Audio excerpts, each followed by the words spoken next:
നമുക്കിന്ന് orchid set ചെയ്താലോ? ഈ ഓർക്കിഡ് ഞാൻ എങ്ങനെയാണ് സെറ്റ് ചെയ്തതെന്ന് കാണിച്ചു തരാം കേട്ടോ. ആദ്യം വിചാരിച്ചത് ഹാങ് ചെയ്തിടാമെന്നാണ്. അങ്ങനെ ഈ തൊണ്ടെല്ലാം ഒരുമിച്ച് കെട്ടിവെച്ച് അതിനകത്ത് ചിരട്ട പൊട്ടിച്ചതും കുറച്ച് കരിയൊക്കെ ഇട്ടിട്ട് നമ്മുടെ ഓർക്കിഡ് അതിനകത്തോട്ട് ഇറക്കി വെച്ചു. എന്നിട്ട് ഉണ്ടായിരുന്ന ഒരു പഴയ കയറ് വെച്ച് ഞാനവിടെ ഹാങ് ചെയ്തിട്ടപ്പോൾ എനിക്കെന്തോ അതത്ര ഇഷ്ടമായില്ല കേട്ടോ.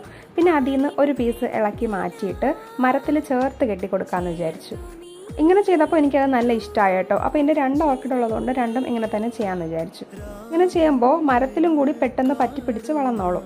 അങ്ങനെ രണ്ടാമത്തെ ഓർക്കിഡും ഞാൻ അതേപോലെ സെറ്റ് ചെയ്തു. ഈ 2 ഓർക്കിഡും ഞാൻ സൺഡേ ആൻറ്റിയുടെ വീട്ടിൽ പോയപ്പോൾ അവിടെ നിന്ന് തന്നതാണ് കേട്ടോ. ഇത് ഏത് കളറാണെന്നൊന്നും അറിയില്ല, യെല്ലോവും വൈറ്റും എന്തോ ആണെന്നാണ് പറഞ്ഞത്. കുറേ കാലം വെറുതെ കിടന്ന തൊണ്ടായതുകൊണ്ട് ഇതിലെന്തെങ്കിലും ഫംഗസൊക്കെ വരുമെന്ന് വെച്ചിട്ട് ഞാൻ ഫുള്ള് സാഫ് സ്പ്രേ ചെയ്ത് കൊടുത്തിട്ടുണ്ട്. അപ്പോൾ ഈ ഓർക്കിഡ് പിടിച്ച് കിട്ടുകയാണെങ്കിൽ ഞാൻ കുറച്ചുകൂടി ഓർക്കിഡൊക്കെ ഇനി സെറ്റ് ചെയ്യാമെന്ന് വിചാരിക്കുന്നുണ്ട്. അപ്പോൾ ഫൈനൽ ലുക്ക് എങ്ങനെയുണ്ട്? അടിപൊളിയല്ലേ? എനിക്കെന്തായാലും ഇഷ്ടമായി. അപ്പോൾ നെക്സ്റ്റ് വീഡിയോയിൽ കാണാം.